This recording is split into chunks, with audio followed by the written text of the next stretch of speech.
آپ کو پتہ ہے صحیح بخاری میں موجود ہے، عروہ ابن زبیر حضرت ابو بکر کا نواسہ کہتا ہے کہ میں نے عبداللہ بن عمر بن عاص سے پوچھا کہ نبی علیہ السلام پہ جو کافروں نے مصیبتیں ڈھائی تھی ان میں سے کوئی مشکل وقت ہمیں بتائیں۔ احد کا وقت تو سب کو پتا ہے، تو انہوں نے کہا مجھے وہ وقت یاد ہے کہ مکے کا دور تھا، تو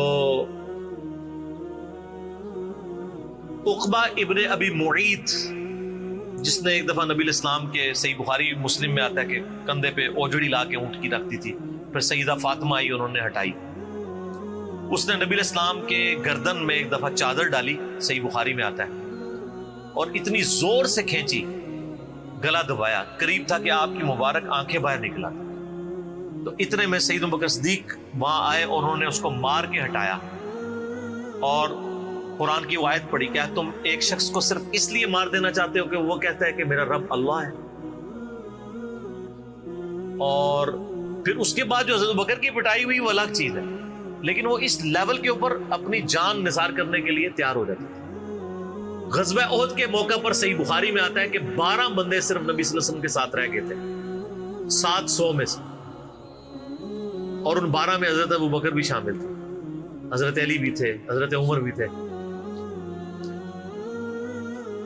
اس وقت بھی کمٹمنٹ آپ دیکھ لیں، پیچھے نہیں بالکل ہٹے، ہر موقع پہ جہاں پہ قربانی کا موقع آیا پوری کمٹمنٹ کے ساتھ نبی صلی اللہ علیہ وآلہ وسلم کا ساتھ۔ حضرت عمر بن عاص کہتے ہیں بخاری اور مسلم دونوں میں، نبی علیہ السلام نے مجھے ایک لشکر روانہ کیا تو اس لشکر کا امیر بنایا، تو مجھے یہ زوم ہوا کہ میں حضور کا بڑا لاڈلا ہوں، تو میں نے کہا یا رسول اللہ صلی اللہ علیہ وسلم آپ کو لوگوں میں سب سے بڑھ کے محبوب کون ہے؟ تو فرمایا عائشہ سلام اللہ علیہ۔ تو میں نے کہا نہیں یا رسول اللہ میں مردوں میں پوچھ رہا ہوں، تو کہا اس کا باپ ابو بکر، پوچھا اس کے بعد، کہا عمر، اور پھر کہتے ہیں میں حضور سے پوچھتا گیا، آپ نام لیتے کہ میرا نام کوئی نہیں لیا، پھر میں خاموش ہو گیا کہیں میں ان بندوں میں شامل ہی نہ ہوں۔ صحیح بخاری میں آتا ہے عبداللہ بن عمر رضی اللہ تعالیٰ عنہما کہتے ہیں کہ ہم نبی علیہ السلام کی موجودگی میں یہ کہا کرتے تھے کہ رسول اللہ صلی اللہ علیہ وآلہ وسلم کے بعد سب سے افضل ابو بکر ہیں، اور پھر عمر ہے، اور پھر عثمان ہے، اور اس کے بعد ہم صحابہ میں تفریق نہیں کیا کرتے تھے کہ کون کس سے اوپر ہے، ان تینوں کے بعد۔ لیکن یہاں پہ میں ایک ٹیکنیکل مسئلہ آپ کو بتا دوں کہ جب کبھی بھی صحابہ میں فضیلت کی بات ہو رہی ہوتی ہے نا، تو وہ ایکسکلوڈنگ اہل بیت ہوتا ہے، کیونکہ صحابہ کرام بھی اہل بیت کو ایک الگ سے آئیڈینٹی تصور کرتے تھے، اور محدثین بھی، ورنہ تو ظاہر ہے کہ صحیح بخاری میں ہے، مسلم میں بھی، کہ فاطمہ میرے جگر کا ٹکڑا ہے، جس نے فاطمہ کو تکلیف دی اس نے مجھے تکلیف دی۔ سیدنا ابو بکر بھی کبھی یہ جرت نہیں کریں گے کہ کہیں کہ میں رسول اللہ کو فاطمہ سے بڑھ کے محبوب ہوں، کبھی بھی نہیں یہ جرت کریں گے۔ اس کے الٹ آپ کو حدیثیں بخاری مسلم میں مل جائیں گی، وہ ٹاپک الگ ہے۔ میں ایک آپ کو ایک شرعی مسئلہ سمجھا رہا ہوں، محدثین کے ہاں، صحابہ کے ہاں جب کبھی بھی صحابہ کی فضیلت کی بات ہو رہی ہوتی ہے تو وہ ادر دین اہل بیت ہوتا ہے، یعنی اگر یہ فضیلت کی بات ہو رہی ہے تو اس میں حضرت فاطمہ، حسن و حسین، حضرت علی شامل نہیں ہے، ان کا مقام وہ ہاں وہ الگ سے ہے، وہ کیٹیگری الگ ہے، وہ اہل بیت کی کیٹیگری میں فال کرتی ہے، اور یہ اہل بیت کی کیٹیگری اتنی اسٹرانگ ہے، آپ حدیث کی کتابوں میں دیکھیں گے کہ صحابہ کرام کے فضائل پہ چیپٹر الگ ہے، اہل بیت پہ الگ ہے، اور امہات المومنین پہ الگ ہے۔ ایون امہات المومنین کو بھی اہل بیت سے الگ سے ذکر کیا جاتا ہے۔ اہل بیت کی ٹرم جو محدثین کے ہاں مانی جاتی ہے، اگرچہ امہات المومنین بھی اہل بیت ہے، لیکن وہ اسپیسیفکلی سیدنا علی، حسن حسین اور سیدہ فاطمہ کے، تو یہ میں آپ کو کیٹیگری بتا رہا ہوں۔ تو بہرحال یہ خود مولا علی علیہ السلام کے بارے میں صحیح بخاری میں آتا ہے، محمد ابن حنفیہ نامی ایک عورت سے حضرت علی کا بیٹا تھا، اس کا نام تھا محمد۔ حضرت فاطمہ کی زندگی میں تو حضرت علی نے دوسری شادی نہیں کی، وہ صحیح بخاری مسلم میں آتا ہے، نبی علیہ السلام نے ان کو منع کیا تھا، یہ ان کی خصوصیت تھی۔ بعد میں انہوں نے کچھ شادیاں کی، اس سے بھی اولاد ہوئی، جس میں حضرت سیدہ حنفیہ نامی ایک عورت تھی، ان سے ایک بیٹا تھا محمد ابن حنفیہ۔ صحیح بخاری میں آتا ہے حضرت ابو بکر کے فضائل کے چیپٹر میں کہ محمد ابن حنفیہ کہتا ہے کہ میں نے اپنے والد علی ابن ابی طالب سے پوچھا، ابا جان بتائیں رسول اللہ کے بعد اس امت میں سب سے افضل کون ہے؟ تو انہوں نے کہا ابو بکر۔ تو میں نے پوچھا اس کے بعد؟ فرمایا عمر۔ اور ان کا میں تیسری دفعہ میں نے سوچا کہ میں اگر پوچھا تو یہ عثمان کا نام لیں گے، تو میں نے کہا اس کے بعد تو آپ کا ہی نمبر ہوگا۔ لیکن وہ تو علی تھے نا، تو انہوں نے کہا کہ میں تو عام مسلمانوں میں سے ایک مسلمان۔ وَمَنْ أَحْسَنُ قَوْلًا مِّمَّنْ دَعَا إِلَى اللَّهِ وَعَمِلَ صَالِحًا وَقَالَ إِنَّنِي مِنَ الْمُسْلِمِينَ۔ اس سے بڑھ کر کس کی بات ہو سکتی ہے جو لوگوں کو اللہ کی طرف بلائے، خود بھی نیک اعمال کرے اور پھر بھی کہ میں عام مسلمانوں سے ایک مسلمان ہوں، میں بھی مسلمان ہی ہوں، بہت بڑا پیر فقیر یا کوئی اپنے آپ کو ایکسٹراڈنری نہ ماننا شروع کر۔ اس حدیث میں بھی سیدنا ابو بکر صدیق رضی اللہ تعالیٰ عنہ کی فضیلت کو خود مولا علی نے بیان کیا۔ پھر بخاری مسلم میں جو حدیث ہے سقیفہ بنی ساعدہ والی، جو اختلاف ہوا تھا، اس میں آپ کو پتا ہے سیدنا علی نے بیعت نہیں کی تھی حضرت ابو بکر کی 6 مہینے تک، بخاری مسلم دونوں میں آتا ہے۔ پھر سیدہ فاطمہ بیمار ہو گئی، ان کی تیمارداری کرتے رہے، پھر سیدہ فاطمہ فوت ہو گئی۔ بخاری مسلم کے الفاظ ہیں، حضرت علی نے حضرت فاطمہ کی وفات کے بعد دیکھا کہ لوگوں کا رجحان ان سے کم ہونا شروع ہو گیا۔ جب تک حضرت فاطمہ زندہ تھی تو ظاہر ہے نبی اسلام کا ایک وہ معاملہ تھا، تو پھر انہوں نے حضرت ابو بکر کو پیغام بھیجا کہ آپ میرے گھر آئیں اور اپنے ساتھ کسی کو نہیں لے کے آنا۔ اس حدیث کو روایت سیدہ عائشہ کر رہی ہے اور حدیث بخاری میں بھی ہے، مسلم میں بھی۔ اور اما عائشہ کہتی ہیں کہ سیدنا علی کی خواہش تھی کہ حضرت عمر نہ جائیں کیونکہ ان کے مزاج میں ذرا تیزی تھی۔ تو حضرت ابو بکر حضرت علی کے گھر جانے لگے تو حضرت عمر نے روک لیا، ان کا آپ کو میں اکیلے نہیں جانے دوں گا۔ ہائے ہائے، ابو بکر تو پھر ابو بکر ہے نا، انہوں نے کہا اللہ کی قسم نبی کے گھر والوں سے ہمیں کوئی شر کی امید نہیں ہے۔ ان کو تھا کہیں بلا کے ایجنسیوں کے ہاتھوں گرفتاری نہ کروا دیں۔ آج کے دور میں بات کروں تو حضرت بکر اکیلے گئے۔ سیدنا علی نے حضرت بکر سے کہا کہ اللہ نے جو آپ کو ہم پہ فضیلت دی ہے اس امر خلافت میں، ہمیں آپ سے کوئی حسد نہیں، لیکن نبی الاسلام کی قربت کے ناطے اور آپ کے اہل بیت ہونے کے ناطے ہم یہ سمجھتے ہیں کہ ہمیں اس مشورے میں شامل کرنا چاہیے تھا۔ تو سیدنا ابوبکر نے رونا شروع کر دیا۔ رونے کا مطلب یہ تھا کہ انہوں نے اس چیز کو ایکسپٹ کیا کہ یہ ٹیکنیکلی مسئلہ مس ہینڈل ہوا ہے، لیکن وہ کیوں ہوا وہ میں نے پورا 3 گھنٹے کا لیکچر ریکارڈ کروایا۔ مسئلہ 55B، وصی رسول کون ہے اور حدیث قرطاس کا تحقیقی جائزہ۔ جب رونا شروع کیا تو سیدنا علی نے کہا کہ بس اب میں آپ کی اعلانیہ بیعت کروں گا، یہ ہے للہیت، ورنہ وہ کہتے کہ ابو بکر میں بیعت کرتا ہوں، باہر جا کے بتا دینا۔ یہ کام ہوتا تو اکڑ والا ہوتا، لیکن وہ تو علی تھے، اکڑ تو دور دور تک نہیں تھی، زہد تھا، عاجزی تھی، اللہ کا تعارف تھا۔ کہا میں اعلانیہ بیعت کروں گا آپ کی۔ آج کے ہوتے تو کہتے جی باہر جا کے آپ بتا دیں، میں ایک ٹویٹ کر دوں گا پیچھے سے کہ بس ہو گئی ہے ہمارا آپس میں۔ ظہر کے وقت بخاری مسلم کے الفاظ ہیں، سیدنا ابو بکر نماز کے بعد ممبر پہ چڑھے اور حضرت علی کے فضائل بیان کیے اور پھر بیان کیا کہ ان کے بیعت نہ کرنے کی وجہ کیا تھی، اور پھر ممبر سے نیچے اتر آئے۔ پھر حضرت علی ممبر پہ چڑھے اور حضرت ابو بکر کے فضائل بیان کیے اور اپنے بیعت نہ کرنے کی وجوہات بتائیں، اور پھر اعلانیہ بیعت کی، اور حضرت علی ممبر سے اترے تو تمام مسلمان پھر حضرت علی سے خوش ہو گئے کہ انہوں نے اس مسئلے میں قربانی والا معاملہ کیا۔ تو یہ بھی ایک موقع تھا۔ اس میں الفاظ ہیں کہ حضرت ابو بکر کہتے ہیں اللہ کی قسم حضرت علی سے روتے ہوئے کہ مجھے نبی کے گھر والے اپنے گھر والوں سے بڑھ کے عزیز ہیں۔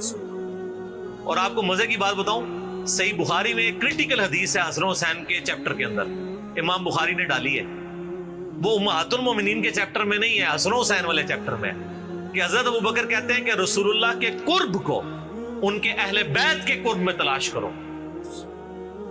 کون کہہ رہے ہیں؟ حضرت ابو بکر۔ اور اہل بیت سے مراد کون؟ سیدنا حسن حسین، کیونکہ امام بخاری نے اس حدیث کو حضرت ابو بکر کے قول کو حضرت حسن حسین والے چیپٹر میں لیا کہ محمد صلی اللہ علیہ وآلہ وسلم کی قربت کو ان کے اہل بیت کی قربت میں تلاش کرو۔ تو سیدنا ابو بکر صدیق رضی اللہ تعالیٰ عنہ کو نبی الاسلام سے نسبت رکھنے والی ہر چیز بڑی بڑھ کر محبوب تھی، چاہے وہ آپ کے اہل بیت ہوں یا آپ صلی اللہ علیہ وآلہ وسلم کی قریبی کو رشتہ دار ہوں، ہر معاملے میں۔ اس لیے آپ دیکھیں نا، کمپرومائز آپ کو کہیں نظر نہیں آتا۔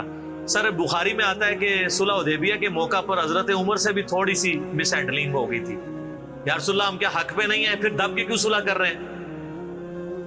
حضور نے فرمایا کہ میں اللہ کا پیغمبر ہوں۔ پھر بھی تسلی نہیں ہوئی، حضرت ابوبکر کے پاس آئے، پھر حضرت ابوبکر نے ڈانٹا کہ عمر وہ اللہ کے پیغمبر ہے۔ اور حضرت عمر کہتے ہیں مجھے پوری زندگی اس چیز کا غم رہے گا کہ میں نے بڑی جرأت دکھائی۔ الٹیمیٹلی ثابت ہوا کہ صلح حدیبیہ والا جو معاملہ تھا وہ مسلمانوں کے حق میں شامل ہوا، لیکن حضرت ابوبکر کا آپ ایمان کا لیول دیکھیں کہ وہ سرکمسٹانسز پہ نہیں جاتے تھے، وہ کہتے تھے اللہ کے پیغمبر نے فیصلہ کیا، الٹیمیٹلی اسی میں خیر ہو۔ ان کا ایمان اس لیول کا تھا کہ وہ عقلی دلائل کو بعد میں رکھتے تھے، اور وہاں پہ بھی آپ کو نظر آیا، اور انہوں نے حضرت عمر کو کہا کہ عمر وہ اللہ کے پیغمبر ہیں، جو فیصلہ کر رہے ہیں وہ ٹھیک ہے۔ اسی لیے ہر مسئلے میں آپ کو احتیاط کا پہلو نظر آتا ہے۔ پھر بخاری میں آتا ہے جب مرتدین زکات تھے، حضرت عمر جیسے لوگ بھی کہہ رہے تھے اتنے معاذوں پہ آپ جنگ نہ کھولیں، پہلے کچھ قبائل مرتد ہو گئے ہیں، رومن امپائر چڑھی دوڑی ہے، پرشین امپائر کے ساتھ ہم نے سارے معاملات شروع کیے ہوئے ہیں، اتنے معاذوں پہ ہم کیسے لڑیں گے؟ تو سیدنا ابوبکر نے کیا کہا تھا؟ اللہ کی قسم کو رسول اللہ کے زمانے میں جانور دیتا تھا اور اس کے ساتھ ایک رسی بھی دیتا تھا، اور اب نہیں دے گا نا میں اس کے خلاف بھی قتال کروں گا، اکیلا مجھے کرنا پڑے گا۔ جس طرح نماز اللہ کا حق ہے، اسی طریقے سے زکات بھی اللہ کا حق ہے۔ جو نماز اور زکات میں فرق کرے گا میں اس کے خلاف قتال کروں گا۔ وہ ریٹ آف دی گورنمنٹ کو چیلنج کر رہا ہے۔ حضرت عمر کے الفاظ ہیں بخاری میں کہ اللہ تعالیٰ نے ابوبکر کا سینہ کھول دیا تھا اس مسئلے میں، اور ابوبکر کی باتیں سن کے ہمارا سینہ بھی کھل گیا، حالانکہ پورے صحابہ ایک طرف کھڑے تھے، ابوبکر ایک طرف کھڑے ہوئے تھے۔ ان کی جو نبی علیہ السلام سے کمٹمنٹ تھی نا وہ ان کو ہٹنے نہیں دیتی تھی۔ صحیح بخاری میں آتا ہے، آپ کو پتہ ہے لشکر اسامہ کے اوپر بڑے بڑے صحابہ نے اعتراض کیا کہ یہ اسامہ تو کل کا بچہ ہے 15-16 سال کا، اتنے سینئر صحابہ اس کے انڈر لگا دیے ہیں۔ نبی علیہ السلام نے وفات کی وصیت کی تھی کہ لشکر اسامہ بھیجنا ہے، اور رومن امپائر کیونکہ انہی کے باپ شہید ہوئے تھے نا، زید ابن حارثہ غزوہ موتا کے اندر۔ اب جب وفات نبی علیہ السلام کی وفات ہوئی تو پھر لوگوں کو آ کے لوگ مشورے دے رہے ہیں حضرت ابوبکر کو کہ اب تو آپ نے ڈیسیژن کرنا ہے تو اسامہ کو چینج کر دیں۔ ہائے ہائے، انہوں نے کہا میں اسامہ کو، جس کو نبی علیہ السلام نے امیر مقرر کیا، میں اس کو چینج کروں؟ یہ ہو بھی نہیں سکتا۔ یہ ان کی کمٹمنٹ کا لیول تھا۔ تراویح کی جماعت نہیں شروع کرائی، سر کمٹمنٹ کا لیول دیکھیں۔ بھئی نبی علیہ السلام نے نہیں کرائی، میں نے بھی نہیں کرانی۔ حضرت عمر نے بھی 3 سال نہیں کی، بعد میں کروائی، لیکن اس میں ساتھ ہی انہوں نے، صحیح بخاری میں موجود ہے کہ اس سے افضل یہ ہے کہ جو رات کے آخری پہر میں اٹھ کے کوئی گھر میں نماز پڑھ دے، یہ صرف جواز کی حد تک۔ لیکن حضرت ابوبکر کی اطاعت کا لیول آپ دیکھیں، انہوں نے تراویح کی جماعت بھی نہیں شروع کروائی کہ نبی علیہ السلام نے نہیں کروائی، میں کیوں کرواؤں؟ بخاری میں الفاظ ہیں، اما عائشہ کہتی ہیں نبی علیہ السلام نے جب وہ ڈانٹ دیا تھا نا اور کہا تھا گھروں میں نماز پڑھو، تو معاملہ اسی طرح ہی رہا۔ پھر حضرت ابوبکر نے بھی پوری زندگی کسی کو تراویح پہ نہیں ابھارا، سب لوگ اپنی اپنی پڑھتے تھے۔ حضرت عمر کے بھی 3 سال گزرے۔ میں آپ کو یہ بتانا چاہ رہا ہوں کہ حضرت ابوبکر کسی معاملے میں رسول اللہ صلی اللہ علیہ وسلم کو کراس نہیں کرتے تھے۔ میری اپنی زندگی کا نچوڑ ہے، آپ اختلاف بھی کر سکتے ہیں۔ میں نے علمی دلائل کے ساتھ یہ چیز لرن کی ہے کہ خلفائے راشدین میں 2 بندے ایسے ہیں جنہوں نے کسی جگہ ایک رتی برابر بھی رسول اللہ صلی اللہ علیہ وسلم سے ہٹنے کی کوشش نہیں کی ہے۔ ایک حضرت ابوبکر اور دوسرے حضرت علی۔ حضرت عمر اور عثمان کی زندگی میں آپ کو کئی واقعات ایسے ملیں گے کہ انہوں نے اجتہاداً کچھ ایسے کام کیے ہیں جو بعد میں ان کو ریورس کرنے پڑے ہیں، انہوں نے اپنے اجتہاد سے کیے، ان کا معاملہ اللہ کے سپرد۔ لیکن حضرت ابوبکر اور حضرت علی جو تھے، یہ 2 پرسنالٹیز ایسی تھیں کہ ان میں جو سنت کو فالو کرنے کی کمٹمنٹ تھی نا، وہ ایسی تھی کہ وہ اپنی عقل کو دوسرے نمبر پہ رکھتے تھے۔ ابو داؤد میں حدیث نہیں، حضرت علی کہتے ہیں اگر عقل پہ جانا ہوتا نا تو میں پاؤں کے نیچے کا مسا رکھتا موزوں پہ، کیونکہ وہ گندا تو وہ ہوتا ہے ایسا، لیکن سنت کہتی ہے اوپر، کہتا ہوں اوپر پہ۔ حجت متو ایون صحیح بخاری میں آتا ہے جب قرآن جمع کرنے کی باری آئی تو کس نے مخالفت کی؟ حضرت ابوبکر نے۔ میں وہ کام کیوں کروں جو رسول اللہ نے نہیں کیا؟ پھر صحابہ سے ڈیبیٹ ہوئی، الٹیمیٹلی حضرت ابوبکر صدیق قائل ہوئے۔ ان کا پہلا جواب ہمیشہ ہوتا تھا نا، نبی نے نہیں کیا، نہیں کرنا۔ اب میرے ساتھ بحث کرو، قائل ہوں گا اور دیکھوں گا کیا رسول اللہ کی منشا اس میں شامل تھی تو میں ایگری کروں گا، ادروائز نہیں۔ اسی وجہ سے حجت تمتع پہ بھی پابندی نہیں لگائی، حضرت عمر نے لگائی، بعد میں ریورس کرنی پڑی، حضرت عثمان نے بھی لگائی، پھر ریورس کرنی پڑی، صحیح بخاری میں آتا ہے حضرت علی نے مخالفت کی۔ لیکن حضرت بکر کی زندگی میں آپ کو سنت کے ساتھ کمٹمنٹ کا یہ لیول ملے گا، کبھی ان کو کوئی ڈیسیژن ریورس نہیں کرنا پڑا۔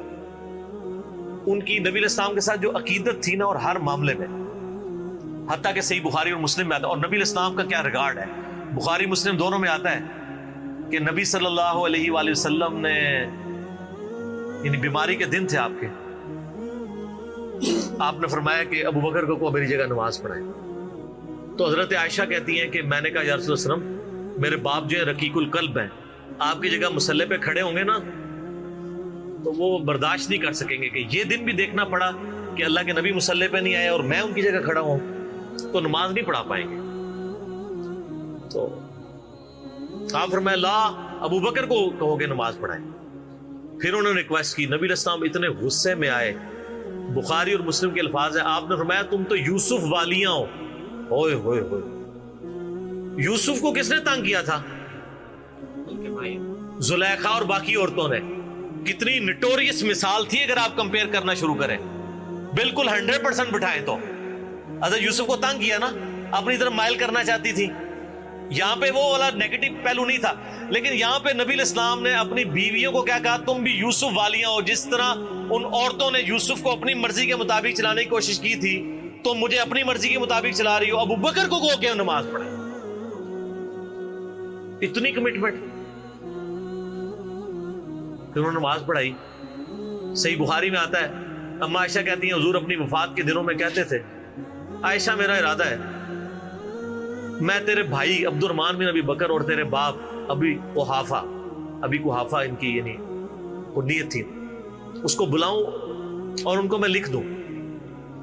مجھے خطرہ ہے کہ میرے بعد کوئی ڈیمانڈ کرے گا، لیکن اللہ اور میری امت ابو بکر کے علاوہ کسی کے لیے راضی نہیں ہوگی۔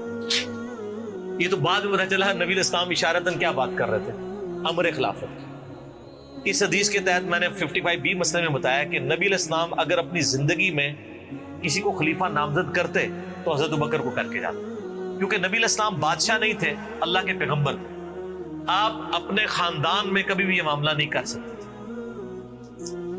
اور یہ بات صحابہ کرام کو پتہ تھی۔ لیکن جب اللہ نے آپ کو گارنٹی دی کہ اللہ اور میری امت ابو بکر کے علاوہ کسی پہ راضی نہیں ہوگی، تو پھر نبی علیہ السلام نے اس مسئلے کو ان اٹینڈڈ چھوڑ دیا۔ بخاری میں ہی آتا ہے، ایک عورت حضور کے پاس آئی اور کہا یا رسول اللہ آپ فوت ہو جائیں اور میں اس کے بعد آؤں اور آپ کو نہ پاؤں، تو فرمایا ابو بکر سے مل لینا میرے بعد۔ تو اشارے تو کافی آپ نے چھوڑے ہوئے تھے اس حوالے سے۔ صحیح بخاری مسلم میں حدیث ہے، نبی علیہ السلام ایک باغ میں بیٹھے تھے، ابو موسیٰ اشعری کہتے ہیں دروازے پہ دستک ہوئی، آپ نے فرمایا جو کوئی بھی ہے اسے جنت کی بشارت دے دو۔ کہا دروازہ کھولا سیدنا ابو بکر، میں نے کہا رسول اللہ صلی اللہ علیہ وسلم نے جنت کی بشارت دی، تو انہوں نے کہا کہ تکبیر بلند کی اور اللہ کا شکر ادا کیا، اللہ اکبر کبیرہ والحمد للہ کثیرہ۔ نبی علیہ السلام کنویں کی منڈیر پہ بیٹھے ہوئے تھے، آپ نے ابو بکر کو اپنی دائیں جانب بٹھا لیا، ٹانگیں لٹکا کے۔ وہ جو پرانے زمانے میں بڑے کنویں ہوتے تھے نا، وہ چھوٹی سی دیوار باہر نکلی ہوئی ہوتی۔ پھر تھوڑی دیر بعد دستک ہوئی، آپ فرمایا اب بھی جو آتا ہے جنت کی بشارت دے دو۔ دروازہ کھولا سیدنا عمر، ان کو بشارت دی، انہوں نے بھی پھر اللہ کی حمد اور تکبیر بلند کی۔ پھر تیسری دفعہ دستک ہوئی، فرمایا اب جو کوئی ہے اسے جنت کی بشارت دو، لیکن ان مصیبتوں اور پریشانیوں کے ساتھ جو اسے آئیں گی۔ دروازہ کھولا تو سیدنا عثمان تھے، انہوں نے اللہ کی حمد بیان کی اور کہا میں اللہ کی پناہ میں آتا ہوں ان فتنوں سے اور پریشانیوں سے جسے مجھے اس کا سامنا کرنا۔ حضرت عمر کو حضور نے بائیں جانب بٹھا لیا، اب دائیں اور بائیں جگہ ختم ہو گئی تھی، تو حضرت عثمان سامنے آ کے بیٹھ گئے۔ راوی کہتے ہیں کہ میں نے اس سے یہ رزلٹ نکالا ہے کہ ابو بکر و عمر رسول اللہ کے ساتھ دفن ہوں گے اور حضرت عثمان کی قبر رسول اللہ کے سامنے بنے۔ سر آج بھی میں حضرت عثمان غنی کی قبر مبارک پہ کئی دفعہ حاضر ہوا ہوں، ایگزیکٹ روضہ شریف کی سیدھ میں قدموں کی جانب، اور ابو بکر عمر ساتھ ہیں۔